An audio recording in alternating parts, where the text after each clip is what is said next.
What would you say that you liked or loved about being an entrepreneur, being a business owner? Well, you're free to do what you want to do. That was the biggest thing. But there were Yes. things you had to do, and you did them. And Welcome to the Intentional Leadership Podcast. This podcast will help you break through the barriers holding you back from the true life of significance you are meant to live. I'm your host, Janelle Bruland, and I invite you to join me each month as I share leadership lessons and specific strategies to transform your leadership, crush your goals, and love your life.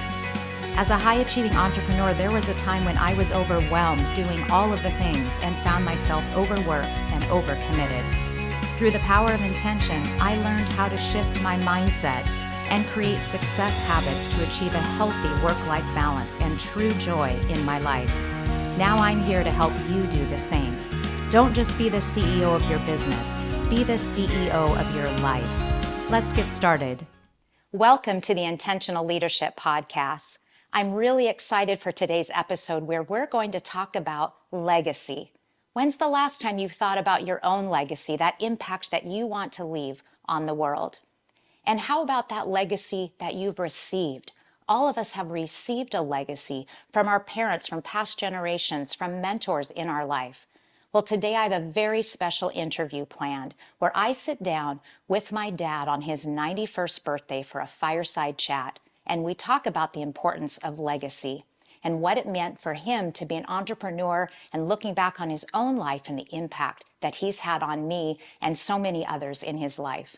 I look forward to having you join us and soak in these words of wisdom.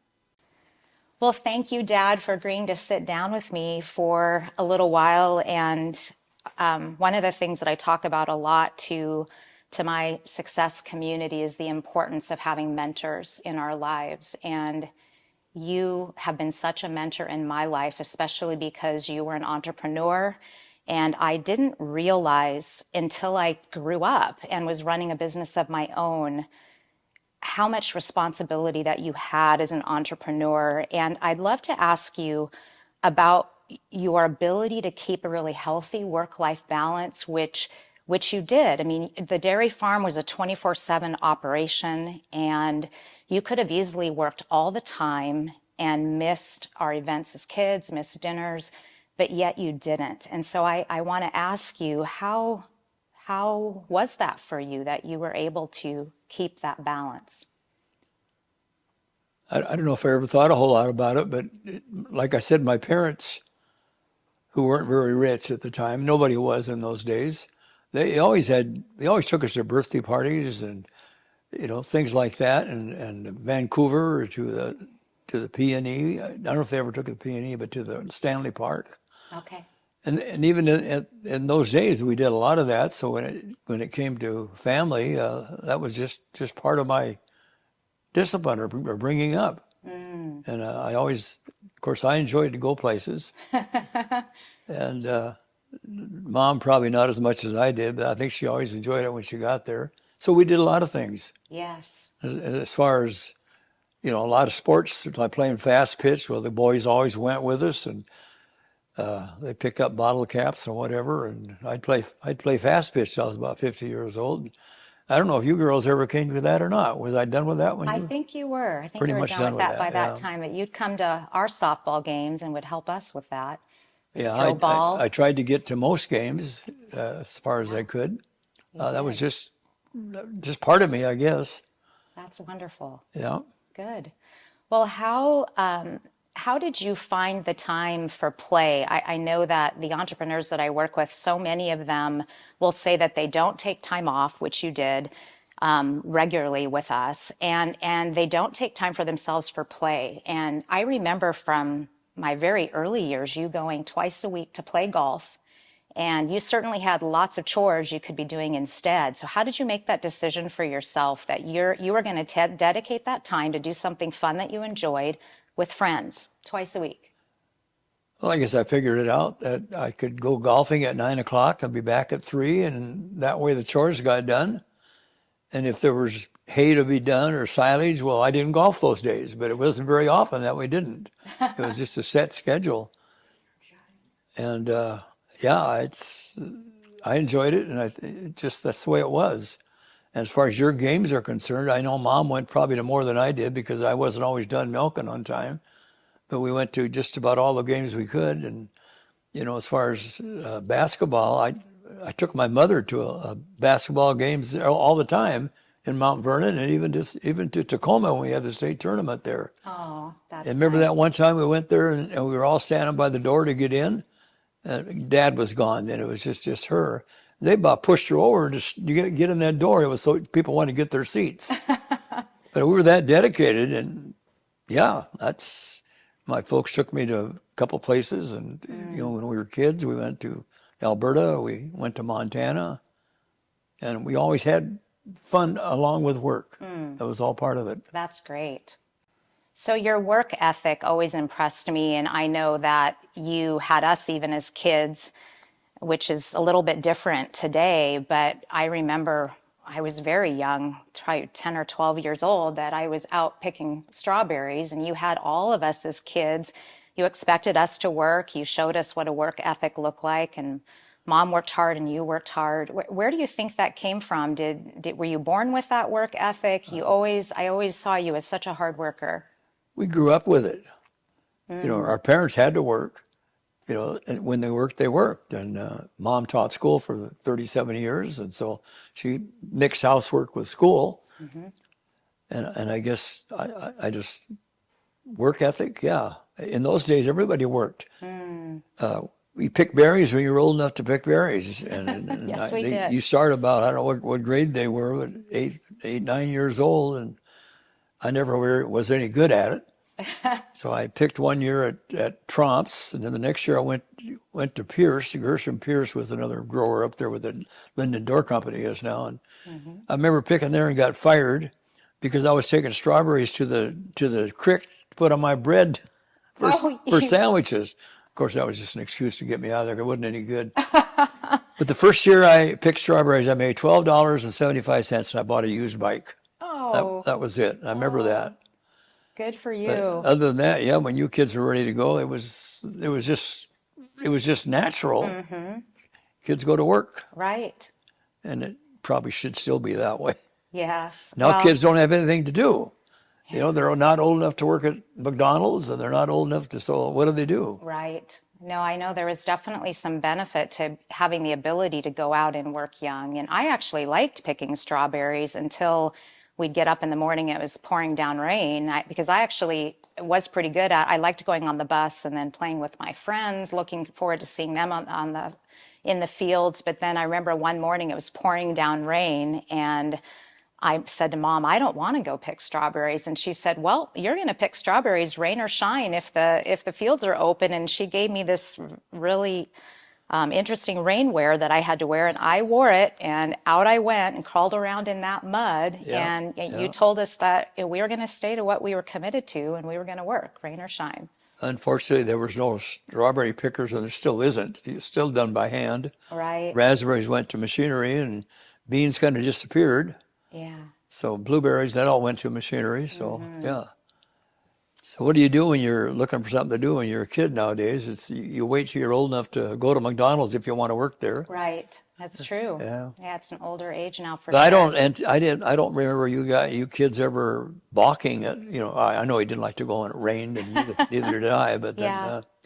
it was just natural. Where I got that from is probably just from my parents. Yes. And I'm sure Mom did too, because her parents were the same situation. They Right. Right. struggled and worked, and Yeah. in fact, your dad worked all the time. And then I think that I would answer that the same way. As people would ask me, you just have such a strong work ethic. Where did you get that from? And I would say the same thing, is that we were taught that as kids. We were shown that by example, and that's how we grew up. And then hopefully have done the same with our kids. And I think it's whether you have plenty or whether you're in want. I mean, having that work ethic. And I remember one thing you always said to me, and Mom too, was whatever you do, give 100%. You just do your best at whatever you do. And I think we learned that as well. Well, that's the real important thing. Do your best in anything. Yes. Yeah. Yeah. So when I think about you as a business owner, I mean, for some, that's a really heavy burden. For others, that provides freedom. A lot of times the grass looks greener. What would you say that you liked or loved about being an entrepreneur, being a business owner? Well, you're free to do what you want to do. That was the biggest thing. But there were Yes. things you had to do, and you did them. And like I say, you went away when you could. And my dairy days, if I wanted to go away for a week, I always had my good brother-in-law Art to milk cows for me because he liked small herds and he liked the extra money. Yes. There So you we go. always had milkers, and we did go away quite a bit. Yeah. That's good. That's good.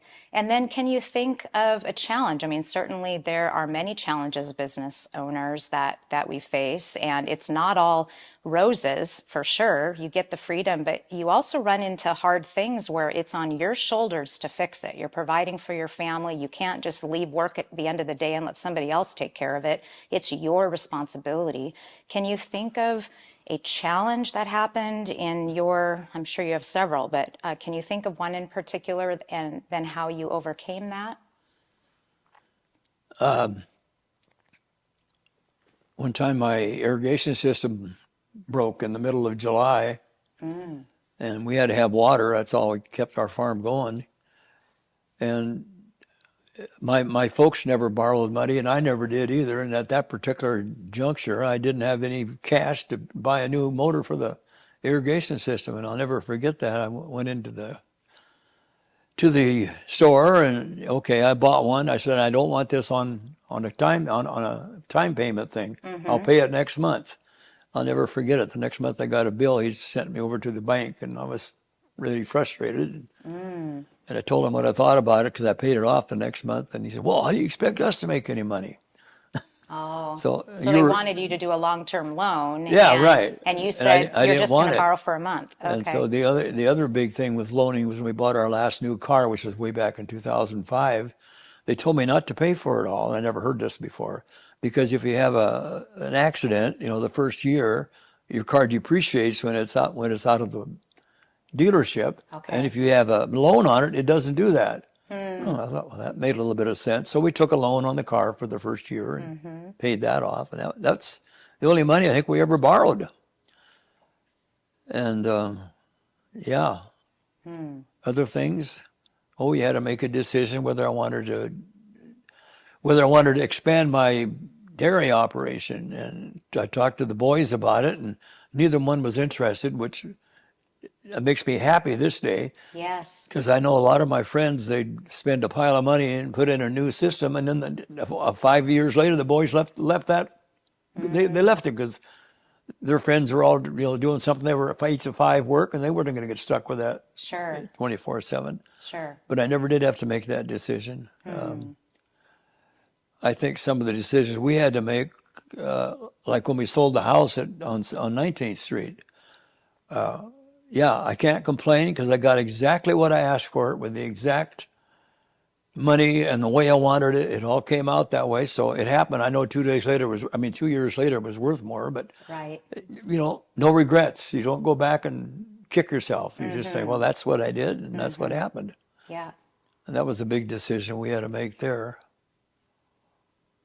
And then what about when tough things would happen? I mean, there's certainly hard things that happened personally when you had to make decisions in your personal life. And I know there's been health challenges, especially with Mom, and that had to have been a burden and concern. I remember when we were worried about her health and what was going to happen with that. How did you carry that burden? Well, you put it in the Lord's hands to start with, and you just roll with the punches. Whatever happens, happens, and it turned out pretty good. It turned out really well. Yes, But it sure did.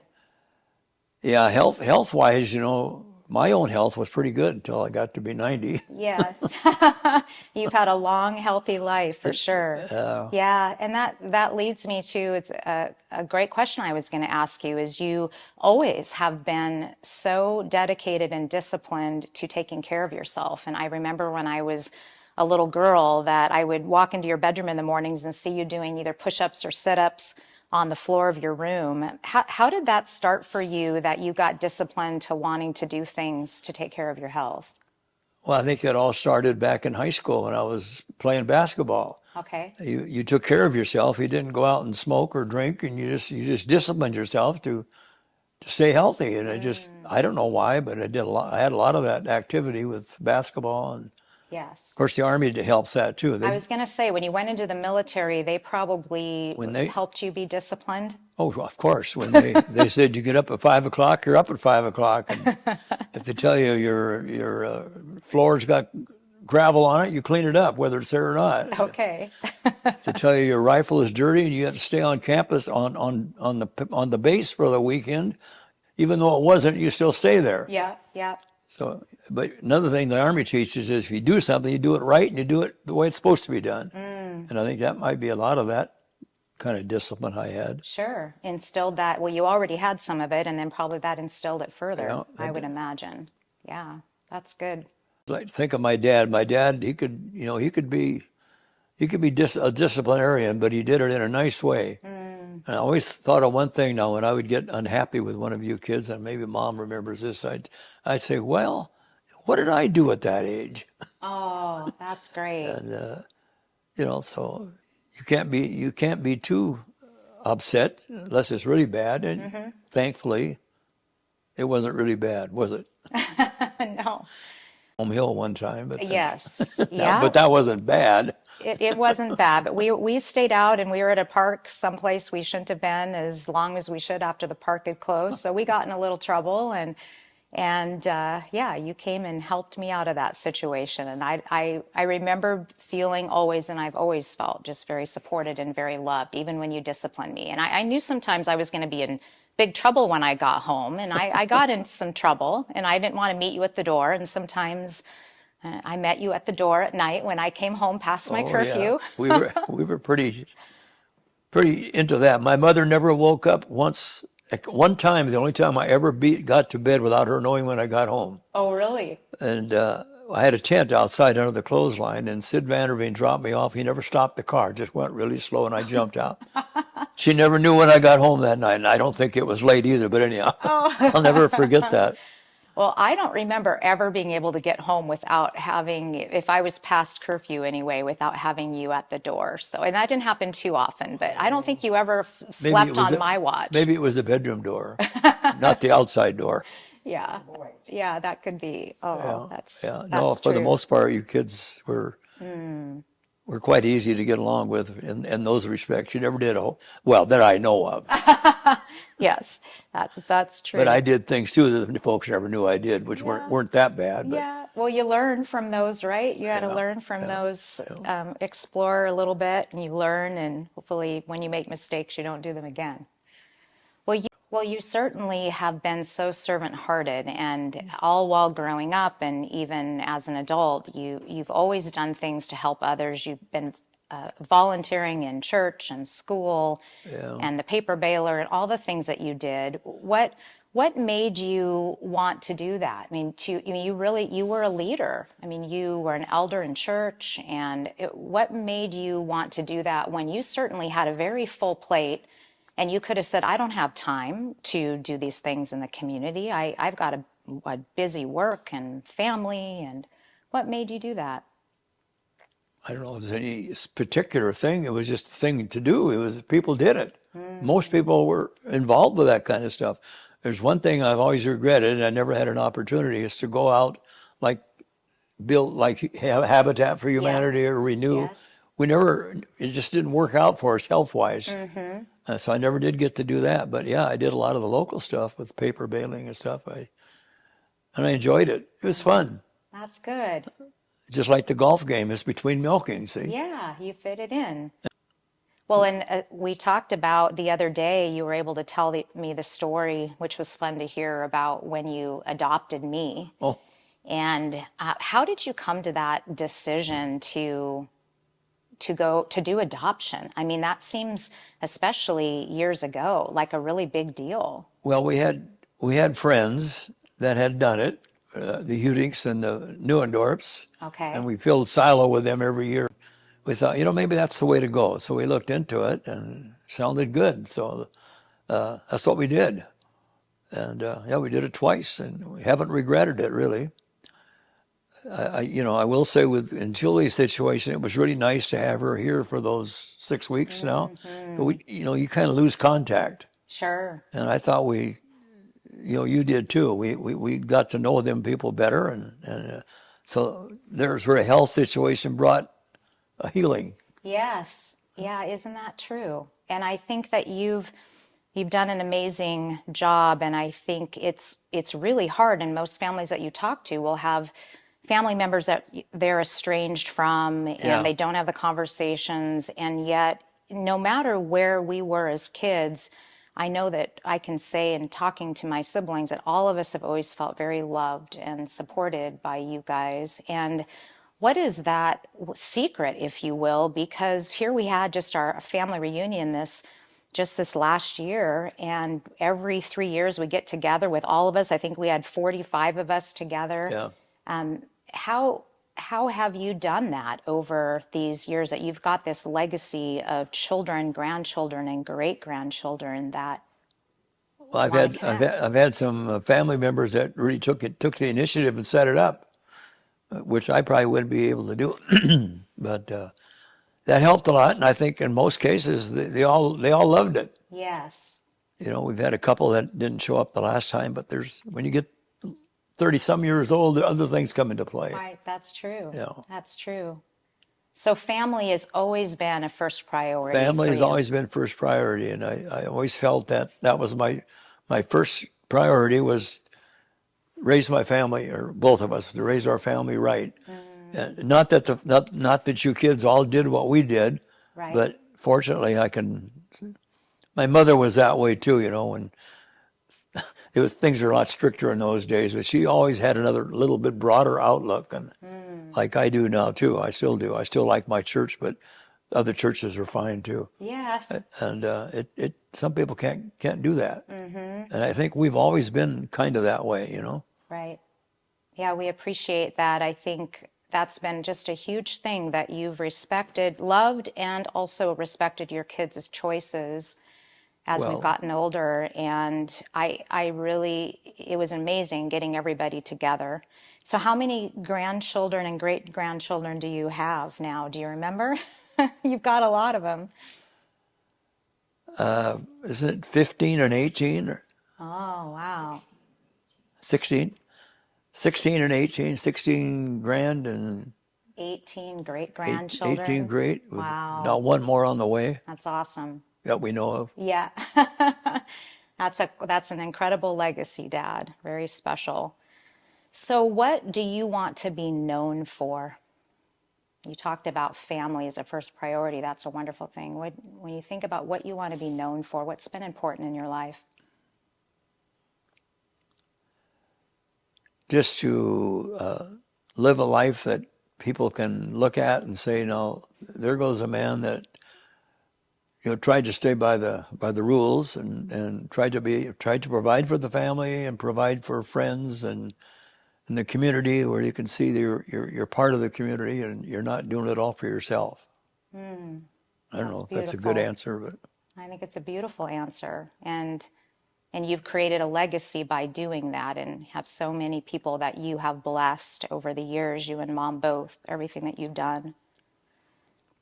So if you were to be able to go back to, say, your 40-year-old self, is there any advice you would give to your 40-year-old self that maybe you know now, you've gained the wisdom, but you wish that you would have known then? Or that you would tell to other 40-year-old entrepreneurs or your kids and grandkids? you got to remember that's 50 years ago. 40-year-old, oh boy. Or as a younger entrepreneur, I guess you'd say. Well, somewhere in there came the the thought of expanding the farm. Oh, there's one thing in there that I guess I was about 40, which I've always regretted. We had 55 acres, and there's a 10-acre piece of property came available across the road, where Crabtrees were. Right. And Don, you got first chance at it. No, what do I want more land for? Now that's one big mistake I made. I should have bought that because I think it was $3,000 or who knows what. Oh, it was. wow. And that had to be back when I was 40. Oh. But I was always scared of debt. So maybe being less debt adverse, you would give yourself that recommendation, that be a little bit bolder? one of my good friends told me I had to mortgage everything and build everything new, and I'm glad I never took that advice. That worked for some people, but Well, you've always been a saver, and that's something that I've appreciated. You've taught me, and I know in my own business, I also didn't go into heavy debt, and I was very much always watching that I didn't get myself over leveraged. And I believe that that came from you, and just watching how you made sure that you had the money most of the time before you did something, and talk to me about the importance of saving, and really just set an example of the importance of you gave, you tithed, you gave to others, and then you saved so that you made sure you had enough. Where did that come from, and why was that important? well, it starts with parents. Okay. You just carry on from from there, I guess. So they set a good example for you of that. Good. Yeah, they were not rich people, except they decided to put strawberries in one year. We had 2 good years of strawberries, and Dad bought a new car, and as we got married and moved out to the farm, and they bought a house in town, and I don't think it was pretty good for them. So Nice. Okay.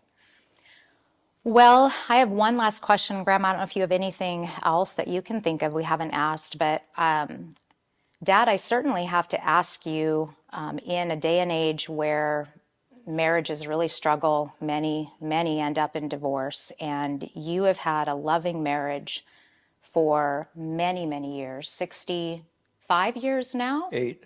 68 years of marriage, and that is an unbelievable and just a beautiful thing. And I've seen how much you care and love Mom. How have you kept a marriage together for that many years? What words of advice would you give to your children and your grandchildren? It's a two-way street. It's got to be both of us, and of course we never had an argument. But A two-way street. Yeah. somehow we put it all together. Okay. With the Lord's help and with the kids' help too. They were, if they come in for suggestions, I tried to stay out of their business, all of them. I tried to stay out as much as I could. And yet, if they ask a question, I try to help them. But Definitely. Yeah. You did. I just felt it was their business, and I still feel that way. So is a two-way street for keeping a marriage together, that it takes two? Oh yeah. What else is important in a marriage? Yeah, but you got to have a commitment to your church and to your Lord, and you both have to be on the same page there. Yeah, same page with your values. Not that we Makes do sense. not that we do everything right, Right. but you try to stay on the right path. Yeah. That's good. Well, anything that I haven't asked that would be a word of wisdom that you would give to those listening, and especially with the legacy you've created, to your great-grandchildren as they grow up, what would you tell them? What should they do in their path of life? What's important?